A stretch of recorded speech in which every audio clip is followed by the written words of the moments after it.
Cada día son más las personas que padecen celulitis, quizás por prendas ajustadas, quizás por la alimentación, quizás por el tipo de vida, también porque a lo mejor no hacemos el ejercicio necesario, porque quizás también no nos hacemos las depuraciones necesarias, sobre todo retención de líquido. En fin, son muchos los motivos por los cuales nos puede venir la celulitis, pero lo más penoso es que cada día se empieza más jóvenes, con lo cual mucho tendrá que decir la calidad de vida de esos jóvenes, el estilo de vida, el estilo de comida y, cómo no, también la ropa que se utiliza. Pero para saber de eso, nada mejor que un especialista, como es el doctor Almagro de la Policlínica de Incosol. Así que hoy vamos a tratar en profundidad la celulitis. Don Luis Almagro, muchísimas gracias por estar con nosotros hoy. Gracias a ustedes. Además, estamos encantados porque sé que nos va a hablar de cosas bonitas. Bueno, esperemos que sean por lo menos interesantes. Sí, seguro que son interesantes porque yo digo una cosa, cada día estamos más preocupados por nuestra imagen. Y usted precisamente nos va a hablar de lo que es el estar bien, el sentirse cómodo, los tratamientos para estar mejor, yo diría que para luchar por la belleza. O por lo menos para mantener un mejor estado estético, y que eso conlleve un mejor estado psíquico también, ¿no? Que siempre es muy... Por supuesto. Pues para este primer programa me parece que traemos el tema de la celulitis, ¿no? Sí, efectivamente. ¿Qué es la celulitis, doctor? Yo vamos a intentar definir la celulitis de un modo que sea posible que lo entendamos todos. La celulitis es una alteración que se produce en el tejido celular subcutáneo, esto es, en los tejidos que hay por debajo de la piel, que se va a localizar en determinadas áreas, y que lo que hay es una disposición grasa determinada, un cúmulo graso que se asocia a un problema circulatorio de circulación sanguínea y linfática, y esto conlleva una desestructuración de esos tejidos que hay por debajo de la piel, como decíamos antes, y dará lugar a un tipo de alteraciones estéticas, como son la famosa piel de naranja, o los nódulos de celulitis, o zonas induradas, etcétera, etcétera. Y yo creo que es interesante decir por qué hemos empezado hablando de celulitis, porque seguramente es el problema estético que más preocupa, sobre todo a las mujeres. Y digo sobre todo a las mujeres porque tenemos un dato que yo creo que es también a tener en cuenta. El 80 o 90% de las mujeres o han tenido o tendrán celulitis. La primera vez que yo vi esos datos, la verdad que me parecieron un poco exagerados, ¿no? Porque, bueno, son contundentes, ¿no? Pero después de contrastarlos por muchos sitios, efectivamente es así. Entonces, bueno, pues por ese es el motivo por el que queremos empezar hablando un poco de esto. ¿Y qué causas la producen? Bueno, no se puede hablar de una causa única. No es un proceso inmediato, no es un proceso causa-efecto, sino que es un proceso que se desarrolla lentamente y en el que van a influir una diversidad importante de causas. Tratamos de diferenciar lo que serían unos factores predisponentes, lo que serían unos factores desencadenantes y lo que serían unos factores agravantes de un proceso ya establecido. Cuando queremos referirnos a esos factores, digamos, predisponentes, pues está claro que, por ejemplo, la herencia es muy importante. No se hereda la celulitis, se hereda una predisposición a tenerla.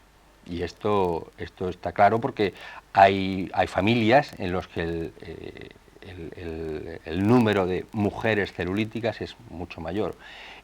He repetido varias veces lo de mujeres y es porque es muchísimo más frecuente en las mujeres que en los hombres. Claro, porque las hormonas son otro de los factores predisponentes. Los estrógenos y la progesterona son hormonas que tienen una gran influencia en el proceso celulítico y en la disposición de un tamaño determinado de las células grasas en aquellas zonas donde luego va a aparecer la celulitis. Es un factor predisponente, yo diría que fundamental, o que casi sin él no hay celulitis, los factores de tipo circulatorio. Una mala circulación casi siempre va a conllevar a que exista una celulitis en algún momento determinado.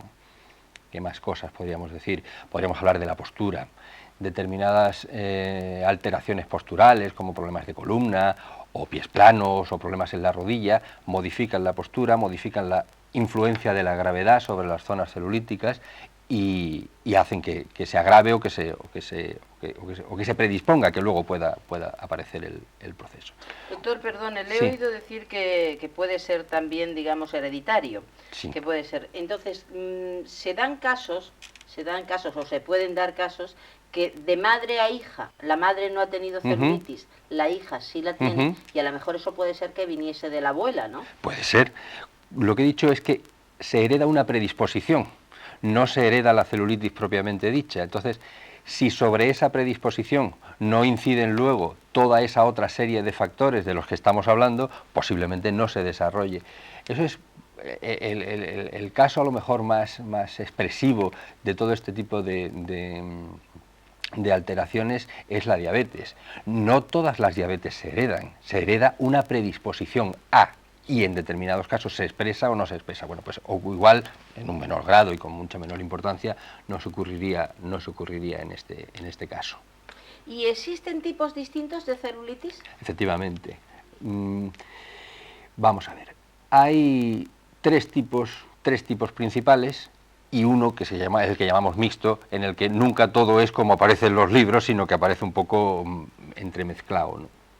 Aparece la primera, que sería una celulitis de tipo compacto, es una celulitis en la que los tejidos son duros, de consistencia dura, que no se modifica con la postura y que tiene una gran tendencia a que existan los nódulos celulíticos. Segundo tipo sería una celulitis blanda, que a veces es evolución de una celulitis dura no tratada o maltratada o que ha evolucionado de una manera determinada, que se modifica con la postura, que según, pues, por ejemplo, se va caminando o hay determinados movimientos, pues adquiere una consistencia, digamos, esponjosa, flotante, más o menos. Yo creo que es fácilmente identificable. Y luego el tercer tipo, que sería una celulitis llamada de tipo edematoso, en el que el componente circulatorio es el más importante, la piel está sonrosada y hay una presencia también de capilares y vénulas y todo esto, que refleja ese componente circulatorio importante. Y además suele ser dolorosa cuando se presiona, ¿no? como respuesta a ese compromiso vascular. Y luego la otra, la que decíamos, la mixta, ¿no? que es un poco de todo. ¿Hay determinados sitios donde se localiza específicamente? Sí. Aunque hay lo que se llama una celulitis generalizada, es decir, que puede aparecer en múltiples localizaciones, hay otras localizaciones, digamos, más específicas. La clásica, que es la trocanteria, las típicas pistoleras, esa es la más clásica de todas, pero puede aparecer en la nuca, puede aparecer en el abdomen, puede aparecer en la región lumbosacra, quizás al final de la columna, puede aparecer en los glúteos, puede aparecer en la cara interna de los brazos, puede aparecer en las rodillas y en la cara interna de las piernas. Como verá, yo creo que pocas zonas pueden estar libres de... ¿Y ahí no hay nada que influya para las determinadas zonas del cuerpo? Yo creo que de todos estos factores que hemos citado antes, pues tanto las hormonas, por ejemplo, las hormonas van a hacer que haya una mayor predisposición, bien o que sea en la zona femoral y glútea o bien en la zona abdominal. Y luego otro muy importante, que es la postura. Como hay esa influencia gravitatoria, esa influencia de la gravedad, pues una hiperlordosis lumbar o un problema de rodillas puede hacer que haya una mayor predisposición a que aparezca en una zona determinada ese proceso celulítico. O sea que yo creo que sí que habría esa influencia. Hay una pregunta que me imagino que se están haciendo todos los telespectadores, porque el tema es sumamente interesante. ¿Cuándo aparece? Es decir, ¿cuándo se puede tener el temor de que me pueda aparecer? Pues en principio puede aparecer en cualquier momento, con lo cual ya está bastante mal la cosa, ¿no? Pero sí es cierto que sabemos que existen 3 periodos fundamentales de máximo riesgo. Y esos periodos, por lo menos si sabemos que pueden existir y en aquel momento podemos incrementar las acciones preventivas, pues a lo mejor podemos hacer o que no aparezca o que aparezca en menor grado. Y estos 3 periodos son en la pubertad, en los embarazos y en la menopausia. Y claramente lo que podemos observar es que son periodos en los que el estado hormonal anda un poco disparado, ¿no? Entonces, esa influencia hormonal de la que hemos venido hablando desde el principio, pues en esos momentos va a hacer que sea más frecuente que se empiece a desarrollar o a agravar el proceso. Doctor, comentó al principio que prácticamente, según las estadísticas, el 80%, es decir, lo sufre la mujer, con lo cual queda ese 20 de interrogante para aquellos señores que nos estén viendo y estén pensando, bueno, vamos a ver, ¿y yo cómo puedo saber si voy a tener celulitis y a qué edad la voy a tener? Porque si es cuestión de la pubertad, la menopausia y todo esto, pues claro, se estará haciendo la pregunta, ¿y a mí cuándo me toca? ¿O no me tocará? No, también le puede tocar, cuando yo decía lo del 80%, estoy hablando solo del 80% de las mujeres. No el 80% de la población general. Quiero decir que el 80% de las mujeres pueden tener celulitis. Y ahora hablamos de los hombres. Gracias por aclararnos eso. Y ahora hablamos de los hombres. En los hombres también existe celulitis. Quizás sí la localización es casi única, y es en el abdomen. Sí. Casi única. No voy a decir que única, pero igual que todos podemos identificar la típica barriga celulítica de un varón, difícilmente la habremos visto en otro sitio. O sea, a lo mejor los especialistas sí nos la hemos visto, ¿no? Pero a nivel general es la zona más frecuente. A nivel playa donde se ve la celulitis en el abdomen. Donde se ve la celulitis en el abdomen, efectivamente. Y es porque ahí es donde se van a dar todas esas circunstancias de un exceso graso, de una presión sobre las estructuras vasculares y que van a hacer que se desarrolle el proceso en su totalidad, porque la celulitis no es solo una disposición grasa, no solo por tener una barriga o solo por tener unas pistoleras se tiene celulitis. Ese es un error. La celulitis es un proceso mayor, más avanzado, en el que existe la disposición grasa, existe el compromiso vascular y eso lleva a esas alteraciones estéticas de las que hablábamos antes, ¿no? ¿Cómo se desarrolla entonces el proceso? Vamos a ver. En primer lugar, casi siempre va a empezar por un estado circulatorio deficiente. Esto da lugar a lo que se llama una fase de edema, en la que, debido al compromiso de la circulación o debido a la presión que ejercen las células grasas sobre esos vasos, empieza a salir líquido intestinal, plasma y líquido intersticial al espacio intercelular.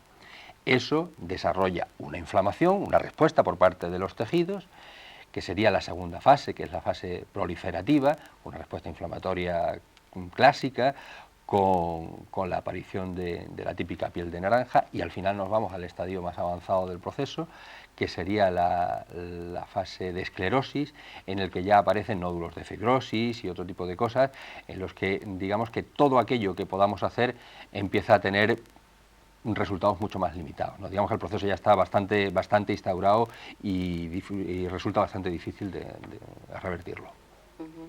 Y para terminar, doctor, ¿existe tratamiento para la celulitis? Y me estoy refiriendo, porque es lo que pensarán nuestros telespectadores. Nuestros telespectadores nos hacen consultas muy radicales. Muy bien, claro. Entonces, ¿existen tratamientos para la celulitis, pero que de verdad sean eficaces? Sí. La eficacia de un tratamiento en medicina, y aunque estemos hablando de una alteración estética, estamos hablando de medicina, depende de dos cosas. La primera, que esté bien hecho el diagnóstico. Si hemos dicho que hay un montón de factores agravantes, desencadenantes, etcétera, habrá que identificar esos factores. Y la segunda parte, y más importante, es saber hasta dónde podemos llegar, saber qué podemos conseguir. Si pretendemos erradicar, curar y que desaparezca esa celulitis, tengo que contestar que no hay tratamiento. Si lo que pretendemos es controlar el desarrollo del proceso y mejorar el estado, entonces tengo que decir que existen tratamientos muy buenos y muy eficaces. Ajá. Muchas gracias, doctor. Me imagino que es un tema, si no le importa, para seguir hablando de él. Lo que pasa es que el tiempo en televisión, ya sabes realmente que yo digo que es lo más indómito, porque no hay quien lo controle, se nos escapa de las manos. Si le parece, para programas sucesivos seguiremos hablando de este tema tan interesante. Cuando ustedes quieran. Muchas gracias. Gracias a ustedes.